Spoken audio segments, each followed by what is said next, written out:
नमस्कार सर्वांचं स्वागत आहे आपल्या मेंटर हबच्या प्लॅटफॉर्मवरती. तर आपण आतापासून करंट अफेअर्स म्हणजे चालू घडामोडी या विषयाविषयी म्हणजे सर्वच जे तुमचं वर्षभरातलं चालू घडामोडी आहे त्यावरती आपण फास्ट ट्रॅक रिव्हिजन बॅच सुरू केलेली आहे. त्याबद्दलचा डिटेल व्हिडिओ तुम्ही बघितलाच असेल. तर ही बॅच लॉन्च करण्यामागचा उद्देश म्हणजे एकच की आपण चालू घडामोडीचा अभ्यास कसा करावा यावरती डिटेल व्हिडिओसुद्धा बनवलेला आहे. त्यावरती PYQ नेमके कशा पद्धतीने विचारले गेले आहेत, आयोगाचा नेमका फोकस एरिया काय आहे. जर आपण प्रत्येक गोष्टीत जर बघितलं तर पुरस्कारामध्ये तुम्ही बघितलं तर तो नेमकं काय विचारतो आहे, नियुक्तीत जर तुम्ही बघितलं तर तो नेमकं काय विचारतोय, तर जर निधनमध्ये बघितलं तुम्ही काय तो विचारतो आहे, क्रीडामध्ये बघितलं तर कशा पद्धतीने प्रश्न तो विचारतो आहे. तर आपण आता कंटेंट खूप कमी देणार आहोत. अपेक्षा आहे तुम्ही मागच्या काही महिन्यापासून करंट अफेअर्स कुठूनही वाचलं असेल, कुठल्याही सोर्सेसमधून वाचलं असेल. तर आपला काय हे आहे यातून की तुम्हाला जास्तीत जास्त जो मेन परीक्षेसाठीचा डाटा आहे किंवा ज्यावरती आयोग प्रश्न विचारतो तर तो डाटा आपण तुम्हाला देणं आणि कशा प्रकारे आधी यावरती प्रश्न विचारले गेलेले आहेत हे सांगणं यामागचा उद्देश आहे. कारण की आपण चालू घडामोडी जर हा विषय बघितला तर तुम्ही वार्षिकी बघितली तर 300 पेजेसची असते. प्रत्येक मंथली जर बघितली तुम्ही तर खूप जास्त पेजेसची असते. त्यामध्ये आपण जेव्हा वाचायला सुरुवात करतो तर आपल्याला नेमकं कळत नाही की यातलं काय महत्त्वाचं आहे किंवा काय गाळायचं आहे किंवा काय वाचायचं आहे. तर याच दृष्टीने आपण प्रत्येक ज्या टॉपिकमध्ये जे फोकस एरियाज आहेत तो डाटा आपण कव्हर केलेला आहे की नुसते पानं भरायची म्हणून किंवा नुसता डाटा फेकायचा म्हणून कुठलीही गोष्ट ॲड केलेली नाही. आपण पहिल्यांदा आता डिटेल सविस्तर माहिती तर मी त्या व्हिडिओत दिलेलीच आहे, परंतु आता आपल्याला काय करायचं आहे की जे मेजर टॉपिक्स आहेत ज्यावरती आयोग फिक्स प्रश्न विचारतो ते आधी आपण पूर्ण करून घेणार आहोत. म्हणजे तुमचा पुरस्कार असेल, तुमच्या नियुक्त्या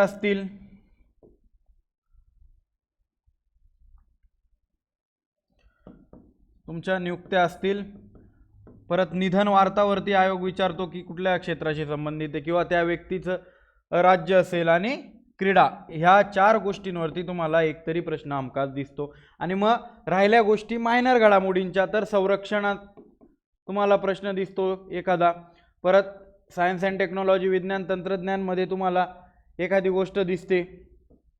परत राष्ट्रीय आंतरराष्ट्रीय घडामोडी असतील. परत तुमचे जे बुक्स आहेत, पुस्तके किंवा दिनविशेष आहेत तर त्याची आपण वेगळी यादी करू.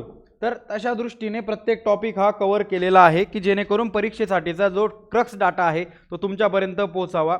आणि आता आपण नवीनच हा प्लॅटफॉर्म सुरू केलेला आहे आणि जे आपलं इन्फ्रास्ट्रक्चर असतं किंवा काही गोष्टी असतात तर त्याच्याकरता काही खर्च येत असतो, तर त्याकरता आपण फीसुद्धा कमीच ठेवलेली आहे.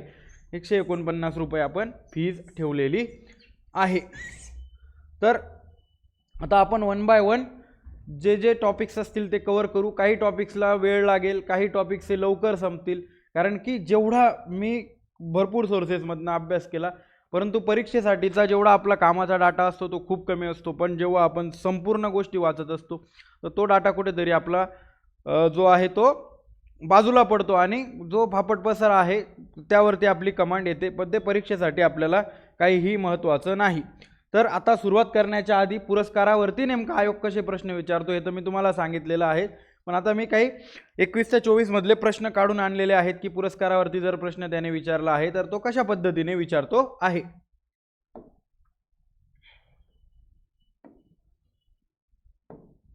तर आता तुमच्या ग्रुप सीच्या पेपरमध्ये त्याने प्रश्न विचारला होता की रसायनशास्त्रातला नोबेल पुरस्कार कोणाला देण्यात आला. डायरेक्ट नाव विचारतो आहे. नोबेलविषयी त्याने विचारलं का 10 स्टेटमेंट, नोबेलची स्थापना कधी झाली, कुठे झाली, कोणी केली, कशी केली. पण आपल्याला आपण वाचत असताना या गोष्टी प्रामुख्याने वाचत असतो, हायलाईट करत असतो आणि या ज्या मेन गोष्टी आहे प्रायोरिटी बेसिसच्या तर त्या कुठेतरी आपल्या मिस होतात. परत तुमचं काय विचारलेलं आहे, राजीव गांधी खेलरत्न पुरस्कार 2020 ने कोणाला सन्मानित करण्यात आलेले आहेत.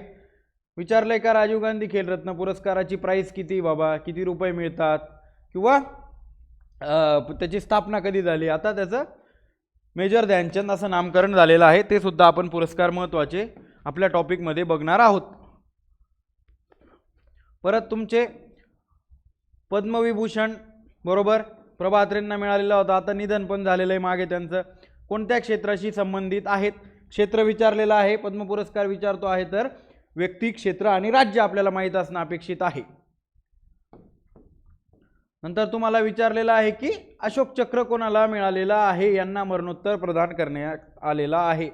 डायरेक्ट वन लाइनर स्वरूपाचा प्रश्न आहे की विचारलंय की बाबा अशोक चक्र, आणि त्यावेळी अशोक चक्र मरणोत्तर एका जणाला मिळालेलं होतं. म्हणजे जेव्हा कमीत कमी लोकांना काहीतरी गोष्ट मिळते, पुरस्कार असो किंवा विक्रम एखादा व्यक्ती करतो, तर त्यावरती प्रश्न तयार होतो तुमचा, ना की 10 व्यक्तींना मेडल मिळालेले आहेत किंवा त्या गोष्टी, तो प्रकार जरा किचकट होतो, त्यावरती प्रश्न त्यामुळे तयार होत नाही. परत तुमचा काय विचारलेला आहे तर ज्ञानपीठ जिंकणारे मराठी साहित्यिक, तेव्हा दामोदर मावजी यांना ज्ञानपीठ मिळालेला होता कोकणी भाषेसाठीचा. तर हा प्रश्न तयार झालेला होता. विचारलेत का ज्ञानपीठ विषयी 10 स्टेटमेंट. परत तंबाखू विरोधी दिन 2022 साठी जागतिक आरोग्य संघटनेने कोणत्या राज्याची निवड केली? अशा पद्धतीने डायरेक्ट वन लाइनर स्वरूपाचा प्रश्न तुम्हाला विचारलेला आहे. परत तुमचा महत्त्वाचा पुरस्कार महाराष्ट्र भूषण आशा भोसले यांना मिळालेला होता. 3 स्टेटमेंट दिले, एवढं माहीत होतं आपल्याला. महाराष्ट्र भूषण 21 ने कोणाला सन्मानित करण्यात आले?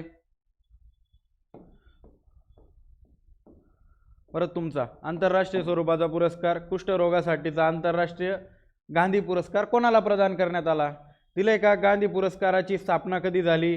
कोणत्या पहिल्या भारतीय व्यक्तीला मिळाला? कोणत्या दुसऱ्या भारतीय व्यक्तीला मिळाला?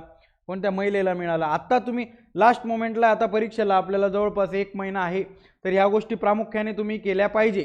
आणि जो तुम्ही डाटा ऑलरेडी आधी केलेला आहे त्याच्यातला आता तुम्ही क्रक्स काढा, की नवीन मी म्हणत नाही की माझ्या पण तुम्ही प्रिंट काढा आणि मग तो वाचा, बिलकुल करू नका.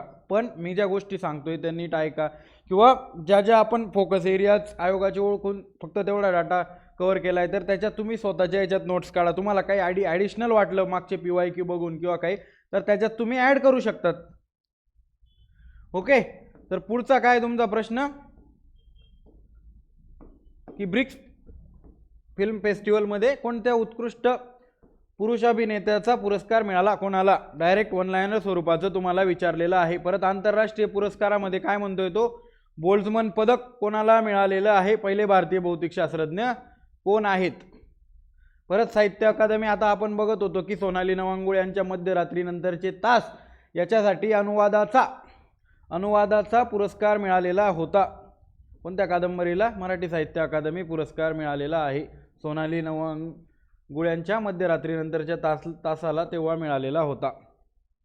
परत अर्थशास्त्रातील नोबल अभिजित बॅनर्जी, तेव्हा भारतातल्या व्यक्तीला मिळालेला होता, म्हणून त्यांच्याविषयी या गोष्टी आल्या. पण ह्या सुद्धा तुम्ही कंटेंटमध्ये कितीही वाचल्या असत्या तरी तुमचा उत्तर बरोबर त्या पद्धतीने येणार. पण त्यांनी जीवन प्रवास विचारलेला आहे, तुम्हाला दिलेत का? या वर्षी हे झालं, यावर्षी ती गोष्ट केली. फक्त एक लॉजिक लावून की बाबा अर्थशास्त्राचे अध्ययन करू शकतो मग व्यक्तीला पुरस्कार मिळू शकतो, तर अशा पद्धतीने लॉजिक लावून हा प्रश्न तुम्हाला परीक्षेत सोडवायचा होता. हा एक प्रश्न. आणि फ्रान्सिस दिब्रितो यांच्यावरती 2021ला असे 2 प्रश्न विचारले. जसे 24ला मालदीव्स आणि लक्षद्वीप हे 2 त्यांनी देश घेतले आणि त्याच्यावरती प्रश्न तयार केला. एक आपल्याला सुटू देत होता, दुसरा आपल्याला विचार करायला लावत होता, पण तो आपला चुकणारच होता.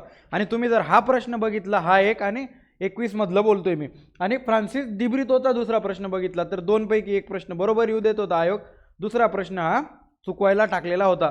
तर ह्या गोष्टी आपल्याला तिथेच समजल्या पाहिजेत. परत फुटबॉलमधला महत्त्वाचा बेलॉन डिओर पुरस्कार कोणाला मिळालेला आहे? डायरेक्ट वन लाइनर स्वरूपाचा प्रश्न विचारलेला आहे. क्रीडा क्षेत्रातला फुटबॉलमधील महत्त्वाचा पुरस्कार आहे. परत अशोक चक्रचं वरती बघितलं आपण, तशाच पद्धतीने रिपीट प्रश्न खाली झालेला होता. तर आता याच्यातून आपल्या काय लक्षात आलं बाबा, की आत्ता आपण पुरस्कार टॉपिक करत आहोत. पुरस्कारामध्ये आयोग विचारताना तुम्हाला कशा पद्धतीने विचारतोय? डायरेक्ट कोणत्या व्यक्तीला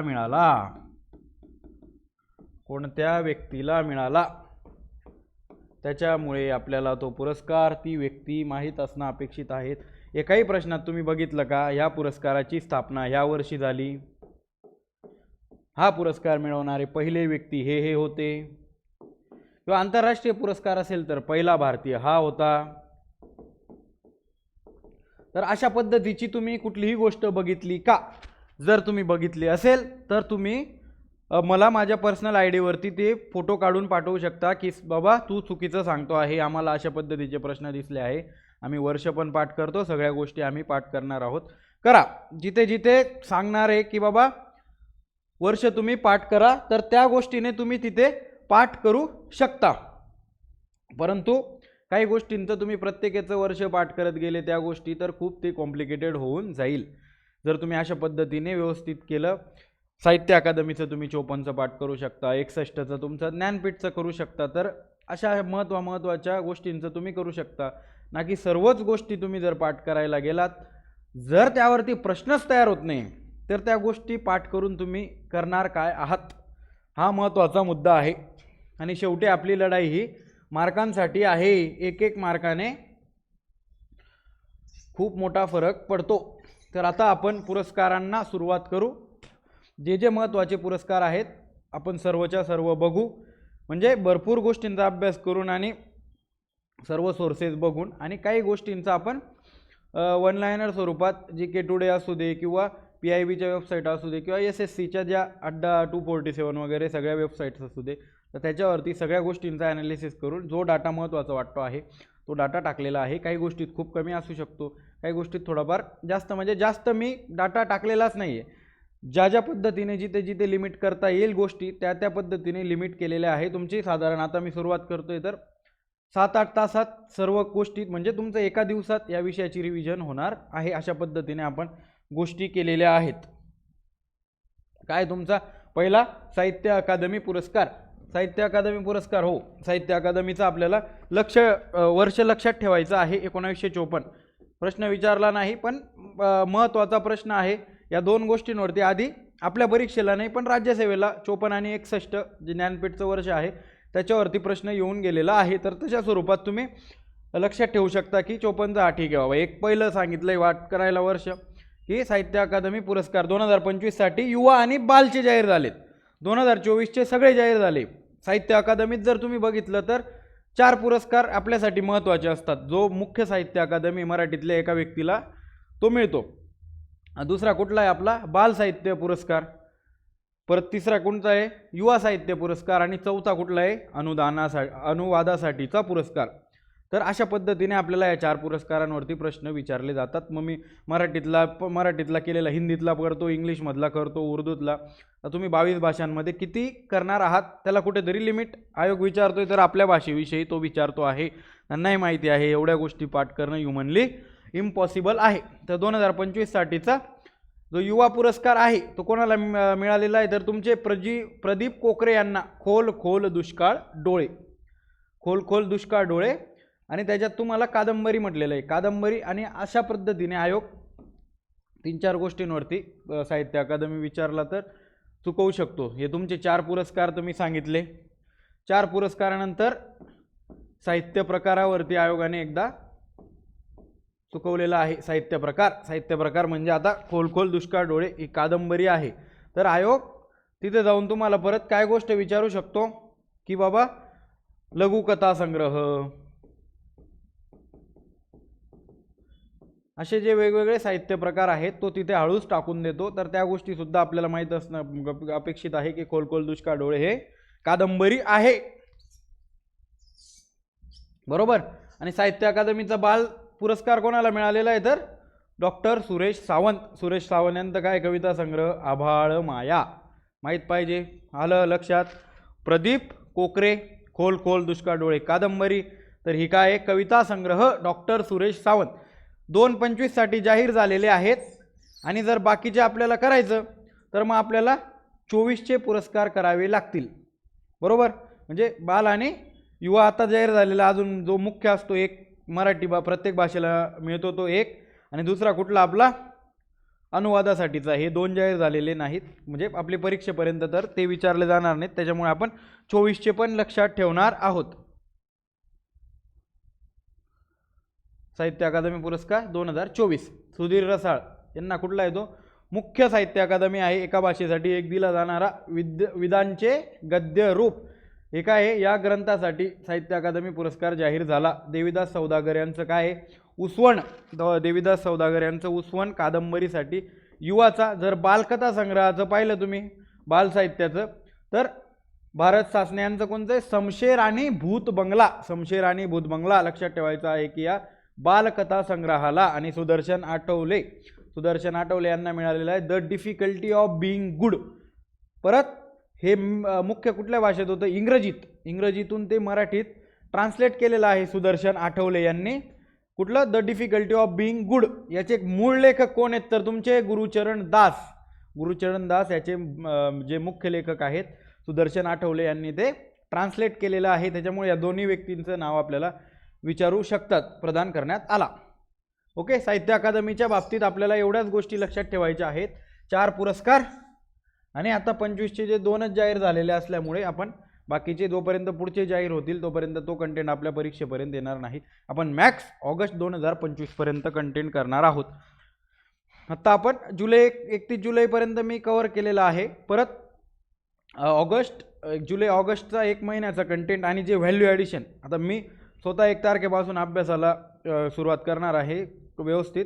तर परत मला जो कंटेंट सापडतो आहे किंवा वेगवेगळे सोर्सेस अजून वाचून किंवा काही पद्धतीने जी के टुडेतले प्रश्न असतील काही असतील तर मी इथे त्या गोष्टी टाकत राहणार आहे. शेवटच्या 9 नोव्हेंबर असो किंवा 30 नोव्हेंबरपर्यंत मी अपडेट देत राहणार आहे. त्याच्यामुळे तुम्ही सुद्धा ॲक्टिव्ह राहिलं पाहिजे. परत लोकमान्य टिळक पुरस्कार 2025. लोकमान्य टिळक पुरस्कार राष्ट्रीय पुरस्कार हा का महत्त्वाचा ठरतो, आत्ताच गट क च्या परीक्षेत पण 2024चा विचारलेला आहे. 2024ला सुधा मूर्ती यांना हा पुरस्कार मिळालेला होता. सुधा मूर्ती यांना हा पुरस्कार 2024ला मिळालेला होता. 25ला आत्ता नितीनजी गडकरी यांना हा पुरस्कार मिळालेला आहे. लक्षात असलं पाहिजे. आणि हा का महत्त्वाचा आहे, तर आपले पंतप्रधान नरेंद्र मोदी यांना पण हा पुरस्कार मिळालेला आहे. नरेंद्र मोदींना हा पुरस्कार मिळालेला आहे. परत मला वाटतं इंदिरा गांधींना पण हा पुरस्कार मिळालेला आहे.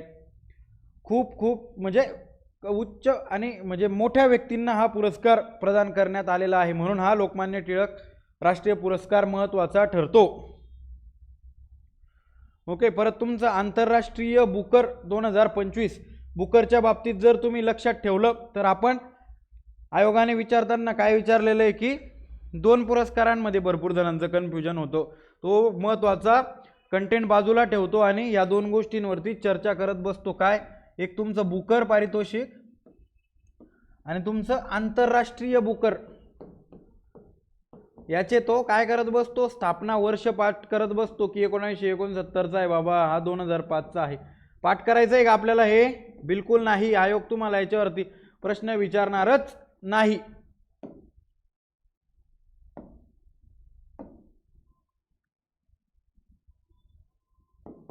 आयोग विचारणार आहे का तुम्हाला याच्यावरती प्रश्न, तर नाही, बिलकुल विचारणार नाही. तो काय विचारतोय, फक्त बुकर म्हणजे काय, ओरिजिनल बुकर आहे हा की तिथला इंग्लंड किंवा UK, त्या पद्धतीने इंग्लंड UK आयर्लंड काहीतरी, ते ह्या पण गोष्टी आपल्याला पाठ करायच्या नाहीत. इंग्लंड UK आयर्लंडमध्ये ओरिजिनल इंग्लिशमध्ये जे तुमचं पुस्तक आहे, ओरिजिनल इंग्लिश भाषेत ते लिहिलेलं आहे, तिथं प्रकाशित झालेलं आहे, अशा पुस्तकाला हा पुरस्कार मिळतो. परत तुम्ही आंतरराष्ट्रीय म्हटलेलं आहे, आंतरराष्ट्रीय कोणत्याही देशाचं असू दे, इथे पब्लिश झालेलं पाहिजे. इंग्लंड UK आयर्लंड या ठिकाणी ते प्रसिद्ध झालेलं पाहिजे, म्हणजे तिथे पब्लिश झालं पाहिजे इंग्लिश भाषेत. पण ते कोणत्याही भाषेतून ट्रान्सलेट झालं तरी चालतं, कोणत्याही भाषेतून ट्रान्सलेट इथं झालं तरी चालतं. पण ह्या गोष्टी आपल्याला विचारल्या जाणार नाही. फक्त आपल्याला काय विचारतील, बुकर किंवा आंतरराष्ट्रीय बुकर पुरस्कार कोणाला मिळालेला आहे. जर तुम्ही बघितलं आताच्या स्थितीला तर आपल्याला कुठला जाहीर झालेला आहे, 2025चा. 2025चा आपल्याला पुरस्कार जाहीर झालेला आहे. कुठला झालेला आहे, तर आंतरराष्ट्रीय बुकर पारितोषिक कोणाला मिळालेला आहे, बानू मुश्ताक यांना मिळालेला आहे. ओके, बानू मुश्ताक यांना मिळालेला आहे. कुठल्या भाषेतल्या, कन्नड. ओके, अजून काय महत्त्वाचं आहे त्यांच्याविषयी, दीपा भास्ती यांनी काय केलेलं आहे, अनुवाद केलेला आहे. आणि कुठल्या पुस्तकाचा केला आहे, तर तुमचं हार्ट लॅम्प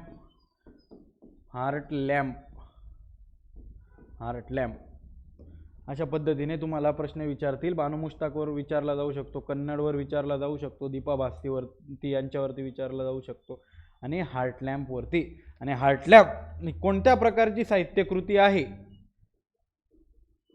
की शॉर्ट स्टोरीज त्या आहेत, लघुकथा संग्रह तो आहे. तर लघुकथा संग्रह कशासाठी मिळाला? लघुकथा संग्रह. तर यावरती पण तुम्हाला प्रश्न विचारला जाऊ शकतो.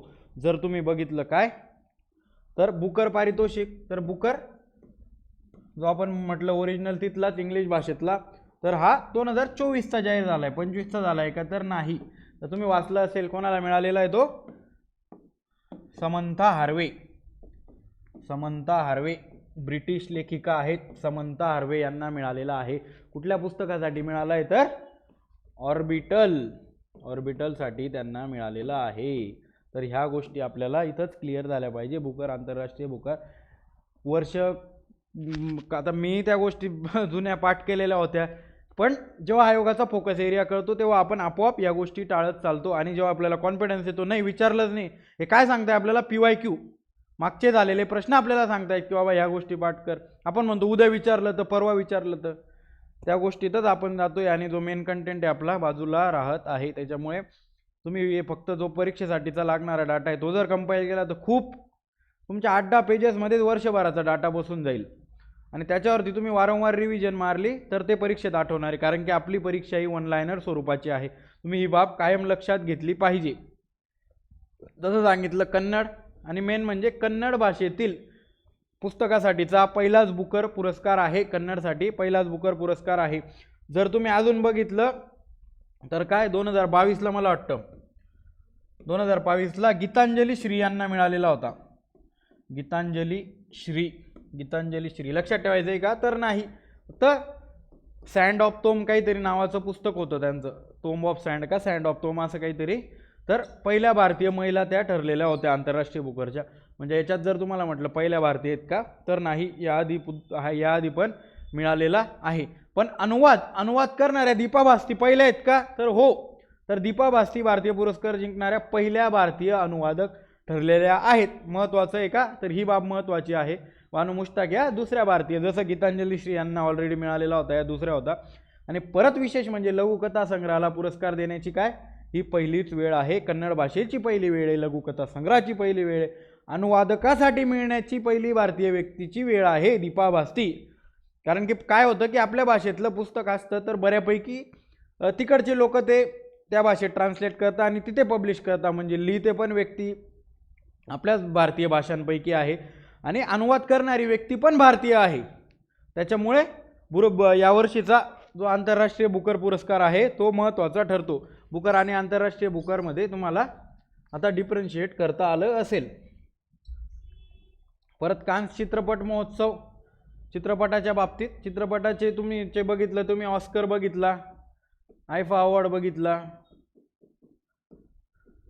किंवा जे राष्ट्रीय पुरस्कार आपले जाहीर होतात, राष्ट्रीय पुरस्कार जे कालच आता प्रदान करण्यात आलेले आहे, शाहरुख खान यांना असू दे किंवा राणी मुखर्जी यांना असू दे, किंवा आपल्या आत्मपेम्पलेटसाठी पुरस्कार मिळालेला होता बेस्ट डेब्यूटचा, अशा गोष्टी त्या आपण पुढे कव्हर केलेल्या आहेत. तर त्या बाबतीत चित्रपटाच्या बाबतीतले पुरस्कार, क्रीडाच्या बाबतीतले पुरस्कार, असे आंतरराष्ट्रीय अशा वेगवेगळ्या गोष्टी आपण कव्हर केलेल्या आहेत. ज्याच्यावरती प्रश्न विचारतो ते एखाद्या कोपऱ्यातला पुरस्कार आहे, तर अशा गोष्टींवरती आयोग प्रश्न विचारत नाही. हे कुठून कळतं? तर आयोगाने दिलेले आपल्याला काय आरसा मागचे प्रश्न. प्रमुख पुरस्कार विजेते, पाल्मे डिओर सर्वोच्च सन्मान, हे फ्रान्स भाषेतलं ते शब्द असतात की काय, जाफर पनाही कुठला इराणचा, महत्त्वाचं आहे का, ही is what just an accident चित्रपटासाठी जाफर पनाही सर्वोच्च सन्मान मिळालेला आहे. आणि विशेष म्हणजे इराणचा आहे. आपल्याला वाटतं की आता हे कान्स वगैरे फ्रान्समध्ये की बाबा तिथं एवढ्या याच्यावरती चित्रपट महोत्सव होतोय, तर कुठल्या तरी अमेरिकन चित्रपटाला मिळाला असेल किंवा ब्रिटिश चित्रपटाला, किंवा आपण कुठलाही विचार करू शकतो. पण इराणवरती आपण लवकर जात नाही की सर्वोच्च सन्मान जाफर पनाही आणि इराणचे आहेत. विचारू शकतात की सर्वोच्च सन्मान मिळालेले जाफर पनाही हे कोणत्या देशाचे नागरिक आहेत. तशा पद्धतीचे प्रश्न पण आपल्याला आयोगाने ऑलरेडी मागे विचारलेले आहेत. परत ग्रँड पिक्स कोणाला मिळालेलं आहे, जोआकिम ट्रायर नॉर्वेचे आहेत. Sentimental value. सर्वोत्कृष्ट अभिनेत्याचा कोण आहे? वॅग्नर मोरा ब्राझील. द सिक्रेट एजंट चित्रपटासाठी सर्वोत्कृष्ट अभिनेतीचं Nadia Melliti France. The little sister चित्रपटासाठी चित्रपट देश. एवढ्याच गोष्टी. नाहीतर यादी वाचायला गेलात तुम्ही तर त्याच्यात भरपूर गोष्टी असतात. नंतर तुमचा ऑल इंडिया फुटबॉल फेडरेशनचा पुरस्कार 2025 कोण आहे? पुरुषमध्ये सुभाशिष बोस आणि महिलामध्ये सौम्या गुगुलोत. या दोनच बाबी आपल्याला पाठ पाहिजे. ओके. नंतर इन्कॉईस जे सेंटर आहे आपलं भारतीय राष्ट्रीय महासागर माहिती केंद्र सेवा, बरोबर, इन्कॉईस. तर ह्या इन्कॉईसला यावर्षी 2 पुरस्कार मिळालेले आहेत. पहिला म्हणजे भारतातला सर्वात मोठा सुभाषचंद्र बोस आपदा प्रबंधन पुरस्कार, आपत्ती व्यवस्थापनाच्या क्षेत्रातला सर्वोच्च पुरस्कार आहे. आणि दुसरा म्हणजे नॅशनल जिओस्पेशियल प्रॅक्टिटोनर पुरस्कार. तर हे 2 पुरस्कार इन्कॉईसला मिळालेले आहेत. लक्षात ठेवणं आपल्याला गरजेचं आहे. नंतर वर्षा देशपांडे का महत्त्वाचे आहेत? तर आंतरराष्ट्रीय संयुक्त राष्ट्र लोकसंख्या पुरस्कार 2025 त्यांना मिळालेला आहे. कोणाला? वर्षा देशपांडे. भारतातील महिला हक्क कार्यकर्त्या आहेत. महिला हक्क कार्यकर्ता आहेत. परत तुम्हाला लेक लाडकी अभियान त्यांचं गाजलेलं आहे. लैंगिक समानतेला चालना दिलेली आहे. लैंगिक समानतेला त्यांनी चालना दिलेली आहे म्हणून त्यांना संयुक्त राष्ट्रांचा लोकसंख्या पुरस्कार मिळालेला आहे. का महत्त्वाचा पुरस्कार आहे? तर संयुक्त राष्ट्रांचा आहे. परत मानसिक आरोग्य पुरस्कार 2025 कोणाला मिळालेला आहे? तर सायमा वाजेद. सायमा वाजेद तुम्हाला माहीत असेल की कोणाच्या कन्या आहेत? त्या बांगलादेशच्या माजी पंतप्रधान शेख हसीना यांच्या त्या कन्या आहेत. अशा पद्धतीने आपल्याला त्याच्यावरती पण पुरस्कार विचारला जाऊ शकतो. परत तुमचा नेक्स्ट कुठला पुरस्कार आहे? डिजिटल पेमेंट्स पुरस्कार 2024-25 अर्थ मंत्रालयाद्वारे विजेते आपली इंडियन पोस्ट पेमेंट बँक. होतं एक न्यूज वन लायनर स्वरूपात विचारलं तर तशा पद्धतीने विचारलं जाऊ शकतो. परत जेम्स बियर्ड पुरस्कार कशाशी संबंधित आहे? तर शेफ जे तुमचे आचार्य आहेत तर शेफसाठी तो दिला जातो. तर काय म्हणतात त्याला? अन्न जगताचा ऑस्कर ऑफ फूड. तर कोणाला दिलेला आहे? तर आपलेच भारतीय व्यक्ती आहेत. विजय कुमार राज्याचे, तामिळनाडू राज्याचे ते आहेत. नंतर संयुक्त राष्ट्रांचा परत आपण वरती लोकसंख्या पुरस्कार पाहिला वर्षा देशपांडेंच्या बाबतीत. आता कुठला आहे आपला? सासाकावा पुरस्कार. कोण आहेत विजेते? तर आपले मृत्युंजय महापात्रा. 2 व्यक्ती संयुक्त राष्ट्रांचे जे महत्त्वाचे पुरस्कार आहे त्याच्यावरती दोन्ही आपल्या भारतीय व्यक्ती आहेत म्हणून महत्त्वाचं ठरतं. भारतीय हवामान विभागाचे इंडियन मेट्रोलॉजिकल डिपार्टमेंट IMDचे ते महासंचालक आहेत. त्यांनाच काय म्हटलं जातं? Cyclone man of India. Okay. नंतर आशियाई athletics leadership gold pin Adille Sumariwalla यांना ते मिळालेला आहे सन्मान. कुठला? आशियाई ॲथलेटिक्स लीडरशिप गोल्ड पिन. जिथं जिथं काही गोष्टी सांगता येतील त्या पद्धतीने मी सांगेल. पण तुम्ही जर चालू घडामोडीच्या बाबतीत जर बऱ्यापैकी बघितलं तर म्हणजे डाटाच आहे की कंटेंट आहे, गोष्टी पाठ असल्या पाहिजे. असं नाही की एखादी कन्सेप्ट आहे बोलला मी उद्या पॉलिटीला उतरलो तर मी 100 गोष्टी सांगू शकतो. मला पहिली गोष्ट हे PPT वगैरे त्याच्यावरती रेषा मारायला आवडत नाही. पण शेवटी आता त्या सब्जेक्टची डिमांड आहे. पॉलिटीला उतरलो तो डायरेक्ट मागचा बोर्ड घेऊन उतरणार आहे. कारण की सगळ्या कन्सेप्ट क्लिअर असून ज्या ज्या गोष्टी पाठांतरायच्या आहे त्या आपण आठवू शकतो, करू शकतो, कारण की अभ्यास केलेला आहे. पण ह्या गोष्टींमध्ये अपडेशन असतं प्रत्येक गोष्टीत. त्या गोष्टी तशा सांगायला लागतात. वर्ल्ड ज्युरिस्ट असोसिएशनचे मेडल ऑफ ऑनर कोणाला मिळालेला आहे? भुवन रिभू म्हणजे का महत्त्वाचं आहे? ती पहिले भारतीय व्यक्ती ठरलेले आहेत अशा पद्धतीचं. वर्ल्ड ज्युरिस्ट असोसिएशन कशा संबंधित? आपल्याला ज्युरिस्ट म्हणजे वकिलांच्या संबंधित आहे. भुवन रिभू हे नाव लक्षात आलं पाहिजे आणि पहिलाच भारतीय व्यक्ती ठरलेला आहे त्याच्यामुळे महत्त्वाचं ठरतं. नंतर तुमचे महत्त्वाचे ऑस्कर पुरस्कार 2025. ऑस्कर जर तुम्ही उघडले तर ऑस्करची भली मोठी यादी आहे. परंतु आपल्याला पाठ करताना प्रायमरी बेसिसला कोणत्या गोष्टी पाठ करायच्या आहेत? तर या 4. सर्वोत्तम चित्रपट ॲनोराला, बरोबर. आणि जर तुम्ही बघितलं ॲनोरा दिसतो आहे म्हणजे अभिनेत्री पण मायकी मॅडिसन ॲनोरासाठीची आहे. दिग्दर्शक शॉन बेकर पण ॲनोरासाठीचा आहे. आणि मग चित्रपट ॲनोरा पाहिला आपण, अभिनेता ॲड्रियन ब्रॉडी. तर ॲनोरा दिसतंय, द ब्रुटॅलिस्टसाठी हा वेगळा दिसतो आहे. तर प्रश्न इथं पण तयार होऊ शकतो. जर तुम्ही 21ला राज्यसेवेच्या पूर्वला ऑलरेडी प्रश्न विचारलेला आहे की ऑस्करमध्ये सर्वोत्कृष्ट अभिनेत्याचा पुरस्कार कोणाला मिळाला, तर अशा बाबतीत 4 गोष्टी या प्रायोरिटी बेसिसवरती आपल्याला माहीत असणं अपेक्षित आहे. जर कोणत्या भारतीय व्यक्तीला तशा बाबतीत जर कुठला पुरस्कार मिळाला असता तर त्या बाबतीत तिथे प्रश्न तयार होण्याचे चान्सेस वाढतात. परंतु भारतीय व्यक्तीला पुरस्कार मिळालेला नाही. मागं RRRला पुरस्कार मिळालेला होता. तर आपण RRRचं मग नाटू नाटू गाणं होतं, मग ते कंपोज कोणी केलं किंवा डायरेक्टर सगळ्या गोष्टी आपण त्या बाबतीत पाठ करायच्या. परंतु याचं भली मोठी लिस्ट आहे. तर प्रायमरी 4 गोष्टी प्रायमरी बेसिसला आपल्याला प्रायोरिटी देऊन पाठ करायच्या आहेत. नंतर ज्ञानपीठ पुरस्कार 59वा ज्ञानपीठ. 2 गोष्टी. पहिले ज्ञानपीठचं वर्ष आपलं साहित्य अकादमीचं 54चं सांगितलं होतं. 54ला स्थापना झाली, 55 पासून देण्यात येत होते. आणि हा ज्ञानपीठच्या बाबतीत म्हटलं आपण 1961 भारतीय ज्ञानपीठ या संस्थेद्वारे. तर आपल्याला महत्त्वाचं काय आता की विनोद कुमार शुक्ल महत्त्वाचे आहेत. आणि का महत्त्वाचे, तर छत्तीसगड राज्यातील ते पहिले लेखक आहे ज्ञानपीठ जिंकणारे. 2021ला त्यांना मला वाटतं फेलोशिप पण मिळालेली होती साहित्य अकादमीची. परत त्यांची 1999ला दीवार में एक खिडकी रहती थी अशा स्वरूपात साहित्य अकादमी पण त्यांना मिळालेला होता. पण या गोष्टी पाठ करायचे आणि स्टेटमेंट स्वरूपात आलं तर तुम्हाला यावर्षी हे मिळालं, त्यावर्षी ते मिळालं, तशा पद्धतीचा प्रश्न येत नाही.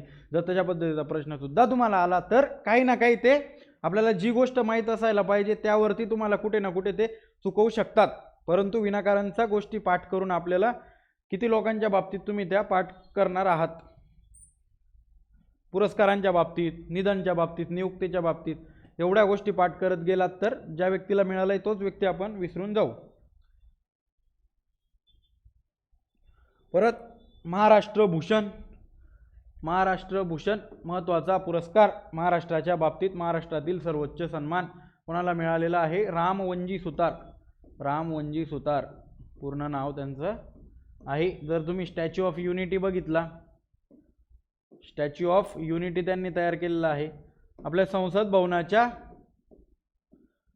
भवनाच्या आजूबाजूचे भरपूर पुतळे त्यांनीच उभारलेले आहेत. राम मंदिराच्या इथले भरपूर शिल्पे त्यांनी उभारलेले आहेत. त्याच्यामुळे रामवंजी सुतार महत्त्वाचे आहेत. जन्म कुठे झाला त्यांचा, तर गोंदूर, धुळे जिल्ह्यातील गोंदूर येथे. पण धुळे जिल्हा तुम्हाला माहीत असायला हवा. जे स्कूल ऑफ आर्टमध्ये ते शिकलेले आहेत.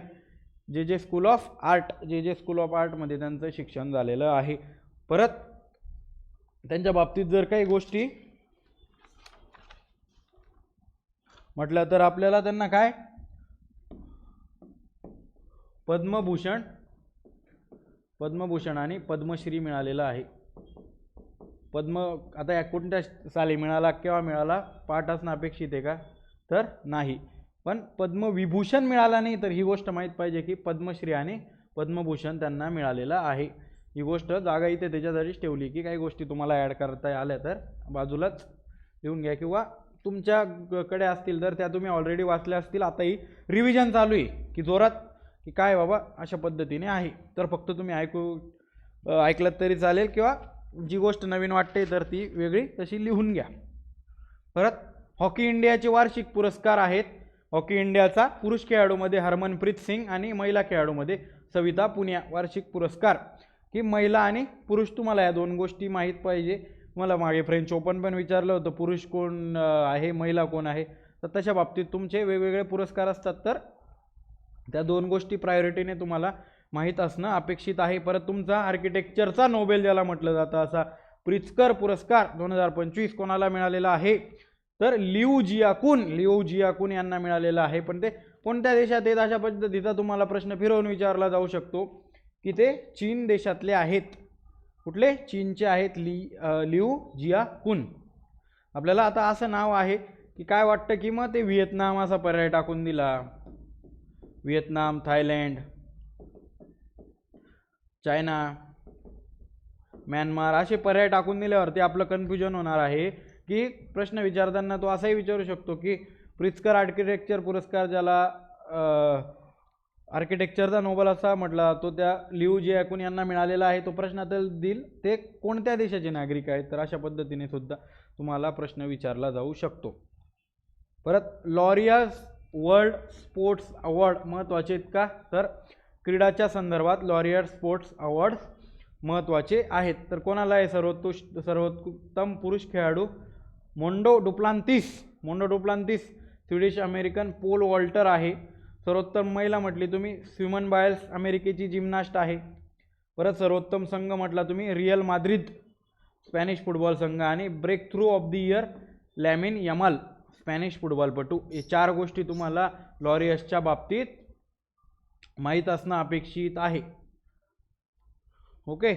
तर परत विस्डेनवरती तुम्हाला एक प्रश्न येऊन गेलेला होता 2023च्या गट ब च्या पेपरमध्ये की कसोटीमध्ये तो आपला भारतीय खेळाडू मला वाटतं रवींद्र जडेजा होता की 21व्या शतकातील क्रिकेट टेस्टच्या स्वरूपात महागडा खेळाडू म्हणून. तर तशाच स्वरूपातला आपल्या विस्डन क्रिकेटर्समध्ये 2 भारतीय खेळाडू जसप्रीत बुमराह आणि स्मृती मंधाना यांनी विक्रम केलेला आहे. काय म्हणतात या विस्डेनला द बायबल ऑफ क्रिकेट.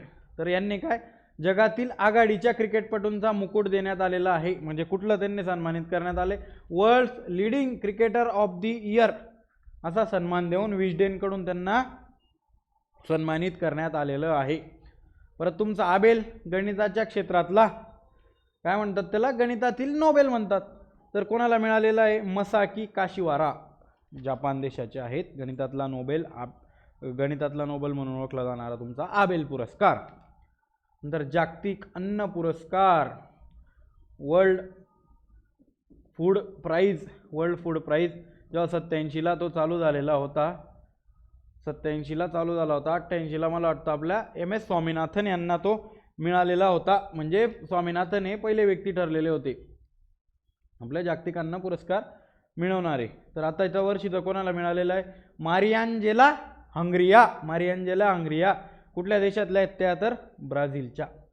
मारियांजेला हंग्रिया ब्राझीलच्या आहेत. कशासाठी मिळालं आहे, रासायनिक खतांचा वापर कमी करून जैविक बियाणे आणि माती प्रक्रिया विकसित करण्यासाठी जागतिक अन्न पुरस्कार. परत युनेस्को गुइर्लेमो कॅनो प्रेस फ्रीडम पुरस्कार, गुइर्लेमो वर्ल्ड प्रेस फ्रीडम प्राईज कोणाला मिळालेलं आहे, तर ला प्रेसा ही संस्था आहे. ला प्रेन्सा कुठली ती, निकाराग्वाची आहे. देश पण माहिती पाहिजे आणि संस्थेचं नाव पण माहीत असायला हवं. परत 2 सन्मान तुमचे के बिर्ला फाउंडेशन कडून देण्यात येतात. के बिर्ला कडून 2 तुम्हाला पुरस्कार देण्यात येतात. एक म्हणजे तुमचा सरस्वती सन्मान, दुसरा म्हणजे तुमचा व्यास सन्मान.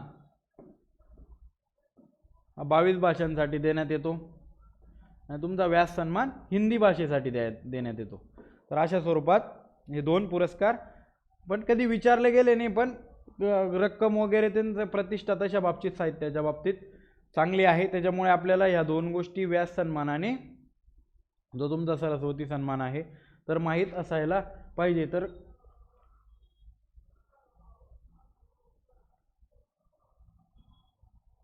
कोणाला मिळाला आहे तो, महोपाध्याय साधू भद्रेश दास सरस्वती सन्मान.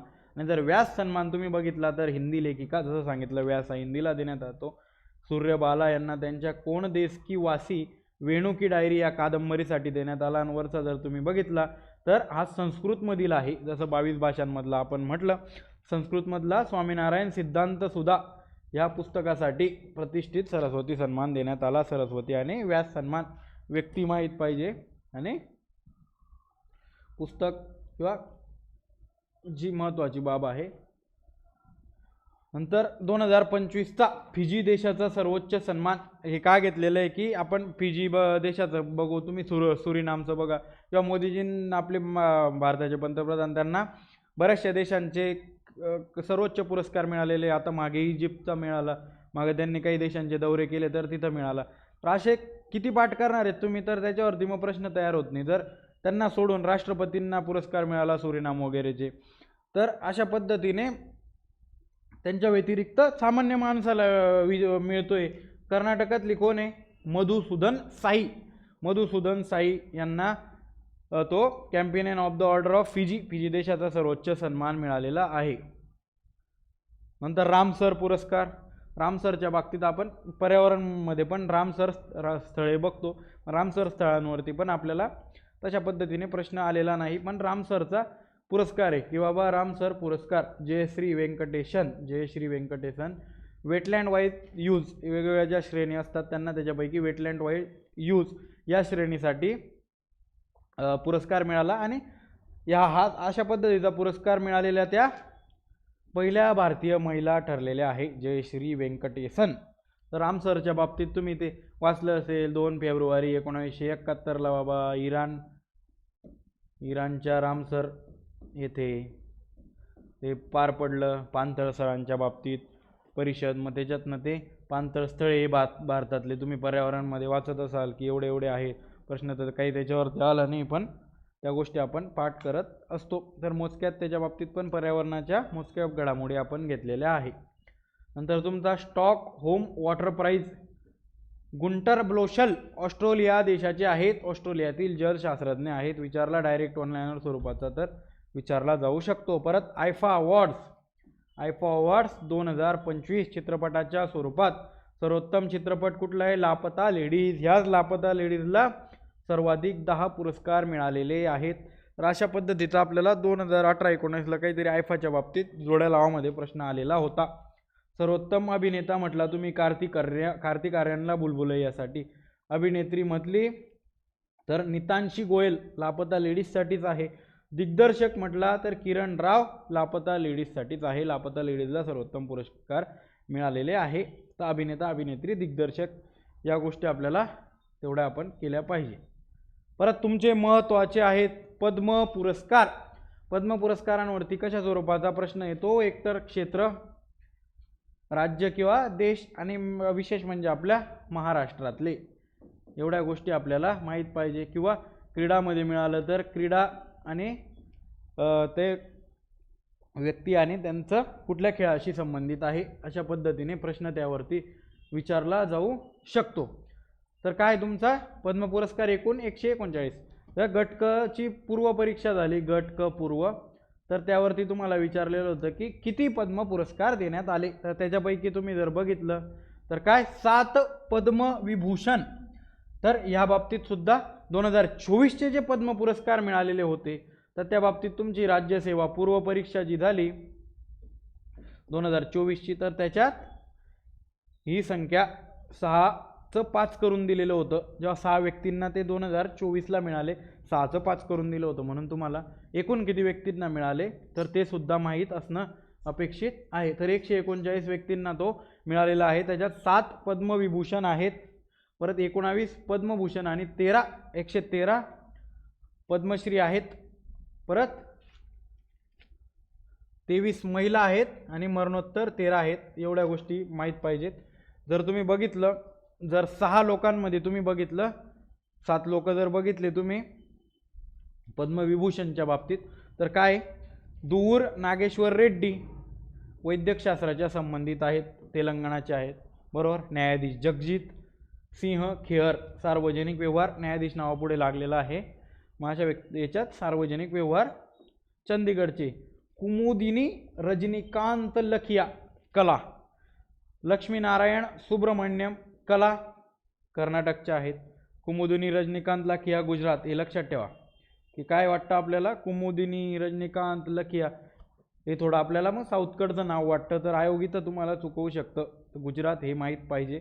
परत लक्ष्मीनारायण सुब्रमण्यम कला कर्नाटक. वासुदेवन नायर यांना मरणोत्तर मिळालेलं आहे साहित्य व शिक्षणासाठी, केरळ राज्याचे आहेत. जसं प्रभा अत्रेंवरती तुम्हाला प्रश्न तयार झाला की पद्मविभूषण मिळालेला कोणत्या क्षेत्राशी त्या संबंधित आहेत, तशा पद्धतीने तुम्हाला प्रश्न विचारला जाऊ शकतो.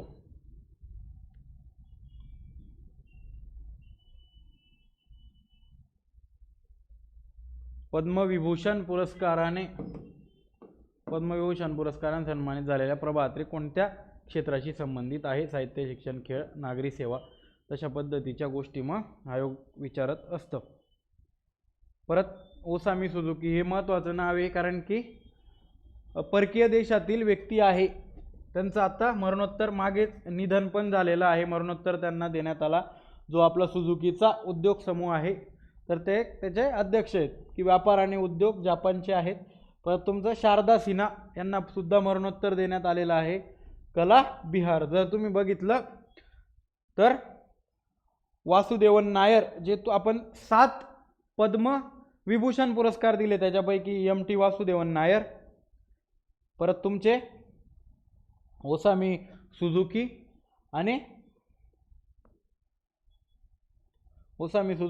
शारदा सिन्हा हे 3 लोकांना मरणोत्तर पुरस्कार देण्यात आलेला आहे, लक्षात असू द्या. नंतर तुमचा मग दुसरा सेकंड सर्वोच्च सन्मान की पद्मभूषण विजेते आधी याच्यात जर बघितलं आपण कितीची लिस्ट आहे, 19ची लिस्ट आहे. 19च्या लिस्टमध्ये प्रायोरिटी आपली काय पाहिजे की महाराष्ट्राचं कोण दिसतंय बाबा, मनोहर जोशी, महाराष्ट्र मरणोत्तर प्रदान करण्यात आलेला आहे सार्वजनिक व्यवहारसाठी. परत जर आपण पुढे गेलो तर पंकज उधास महाराष्ट्राच्या बाबतीत, शेखर कपूर महाराष्ट्राच्या बाबतीत. तर 1, 2, 3 व्यक्ती आपल्याला महाराष्ट्राच्या बाबतीत दिसत आहेत, मनोहर जोशी सार्वजनिक व्यवहारासाठी महाराष्ट्र. मग बाकीच्या गोष्टीकडे आपण गेलो पाहिजे की सूर्यप्रकाश साहित्य शिक्षण पत्रिकारिकता आहे कर्नाटकचे बाबा, अनंत नाग आहेत कलासाठी कर्नाटकचे, विवेक देबरॉय इकॉनॉमिकच्या क्षेत्रात आपण विवेक देबरॉय यांच्या शिफारसी वगैरे किंवा त्यांची निवड वेगवेगळ्या ठिकाणी आपण बघितलेली आहे. साहित्य शिक्षण दिल्लीचे जतीन गोस्वामी कला. परत हे नॉर्थ ईस्टचं राज्य आहे, नॉर्थ ईस्टच्या राज्याच्या संबंधित आसामला मिळालेला आहे जतीन गोस्वामी. हे कुठले आहेत बाबा, कला क्षेत्र आणि आसामचे आहेत. चोस चाको पेयपुरम औषध केरळचे आहेत. कैलासनाथ दीक्षित तर पुरातत्वमध्ये त्यांना दिल्लीचे आहेत.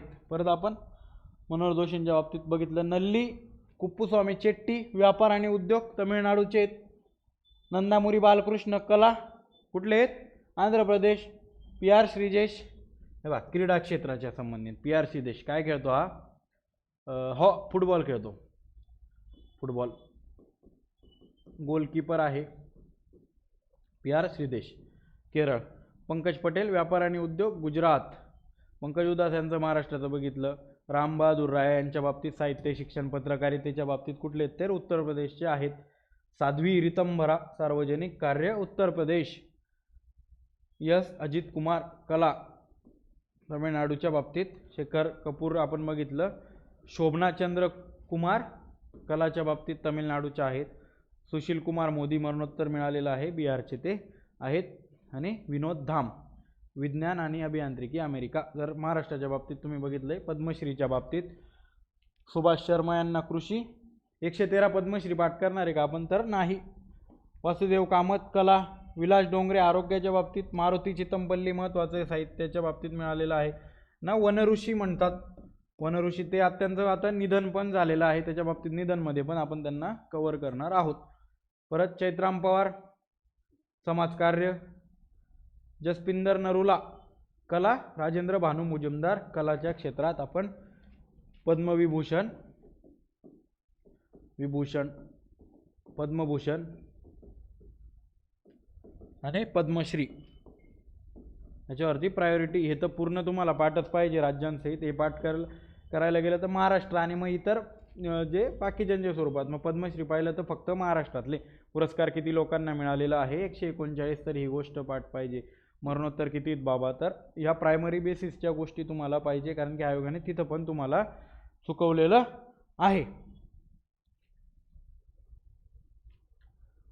नंतर क्रीडा क्षेत्रातले विजेते सत्यपाल सिंह पॅरा ॲथलेटिक्स प्रशिक्षक आहेत. उत्तर प्रदेशातले आर अश्विनला मिळालेलं आहे.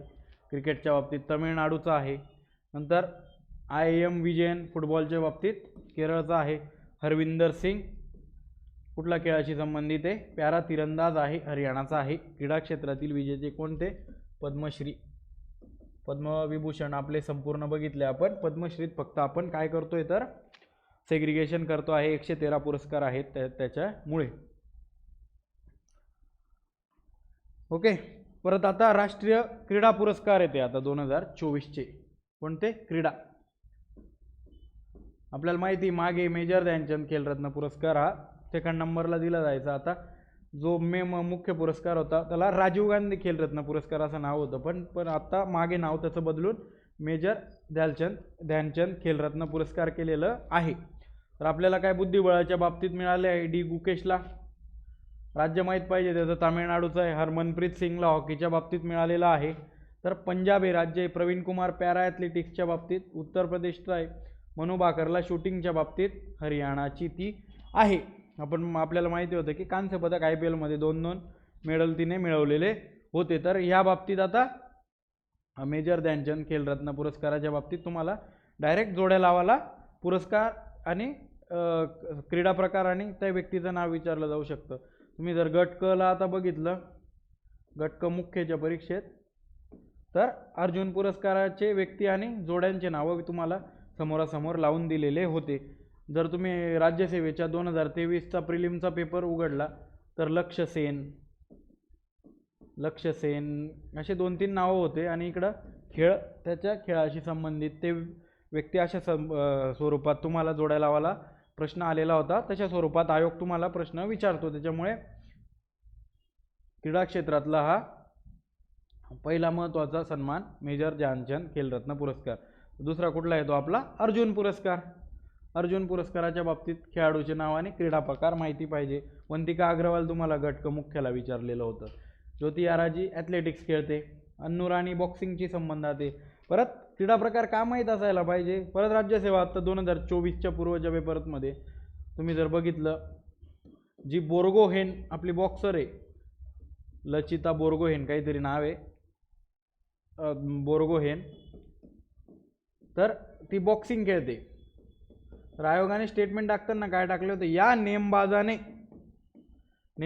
म्हणजे आयोग तिथं पण तुम्हाला गोष्टी चुकवू शकतो. त्याच्यामुळे आपल्याला त्यांचा खेळ पण माहीत असायला हवा. नीतू बॉक्सिंग, वंतिका अग्रवाल बुद्धिबळ खेळते, सलीमा टेटे हॉकीशी संबंधित आहे, अभिषेक हॉकी, संजय, हरमनप्रीत सिंग, सुखजीत सिंग हॉकी, सिंगवाले बऱ्यापैकी आपल्याला हॉकीमध्ये दिसत आहेत.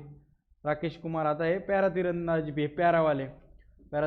Para athletics Rakesh Kumar. प्रीतिपाल महत्त्वाचं नाव आहे.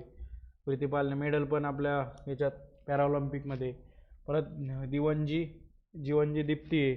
अजित सिंग आहेत तुमचे. सचिन खिलारीच्या बाबतीत पॅरा ॲथलेटिक्समध्ये आहे. Dharambir para athletics. प्रणव सुरमा आहे पॅरा ॲथलेटिक्समध्ये. यच हाकाटो सेमा आहे. सिमरन, नवदीप, नितेश कुमार. तर याच्यात काही नाही, पाठांतर पाहिजे तुम्हाला. Thulasimathi Murugesan para badminton, Kapil Parmar para judo, para shooting. यावेळेस पॅरामध्ये खूप त्यांनी मेडल आणलेले होते म्हणून त्याच्या पद्धतीने तुम्हाला Mona Agarwal para shooting, Rubina Francis para shooting, Swapnil कुसळेवरती तुम्हाला विचारलं होतं जोड्या लावामध्ये शूटिंग, सरबजोत सिंग शूटिंगमध्ये, अभय सिंग स्क्वॅशमध्ये, नंतर साजन प्रकाश जलतरणमध्ये. तर हे खेळ आणि खेळाडू यांचे प्रकार आपल्याला विचारले जाऊ शकतात. अमन कुस्ती. नंतर अर्जुन जीवनगौरव. आता जीवनगौरवच्या बाबतीत आहे, म्हणजे ज्याने संपूर्ण आयुष्य त्याच्यात अर्पण केलेलं आहे अशा व्यक्तीसाठी सुचा सिंग ॲथलेटिक्स आणि मुरलीकांत राजाराम पेटकर पॅरा स्विमिंगमध्ये. तर तुम्ही उत्कृष्ट प्रशिक्षकांसाठी द्रोणाचार्य पुरस्कार प्रशिक्षकांसाठीचा आता महत्त्वाचा आहे. पॅरा शूटिंगच्या बाबतीत मिळालेला आहे सुभाष राणा यांना. दीपाली देशपांडे यांना शूटिंगच्या बाबतीत, संदीप सांगवान यांना हॉकीच्या बाबतीत. याला नो चॅलेंज हे नावं तुम्हाला माहीतच पाहिजेत. नंतर उत्कृष्ट प्रशिक्षकांसाठी द्रोणाचार्य पुरस्कार. आता हा जीवन गौरव आहे की त्या क्षेत्रात प्रशिक्षणामध्ये त्यांनी आता आपलं सर्वस्व अर्पण केलेलं आहे अशा बाबतीत. यस मुरलीधरन बॅडमिंटनच्या बाबतीत. आर्मांडो एग्नेलो कालोका फुटबॉलच्या बाबतीत. महाराष्ट्रातले विजेते जर पाहिले, स्वप्नील कुसळे अर्जुन पुरस्कार मिळालेला आहे. सचिन खिलारीला अर्जुन पुरस्कार मिळालेला आहे पॅरा ॲथलेटिक्समध्ये. परत मुरलीकांत पेटकर आपण बघितलं पॅरा ह्याच्यात जलतरणपटूमध्ये. नंतर दीपाली देशपांडे नेमबाजी प्रशिक्षण द्रोणाचार्यमध्ये आपण आत्ताच त्या गोष्टी बघितल्या. कुठले जीवनगौरवमध्ये मुरलीकांत राजाराम पेटकर महाराष्ट्राचे आहेत पॅरा स्विमर. त्यांना कुठला अर्जुन जीवन गौरव मिळालेला आहे. आणि आपल्या दीपाली देशपांडे शूटिंगच्या बाबतीत कुठला MS श्रेणी द्रोणाचार्य पुरस्कार.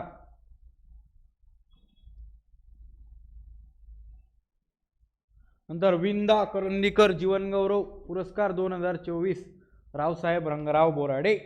कुठला आहे? विंदा करंदीकर जीवनगौरव पुरस्कार, महाराष्ट्रातील महत्त्वाचा पुरस्कार आहे साहित्यातला.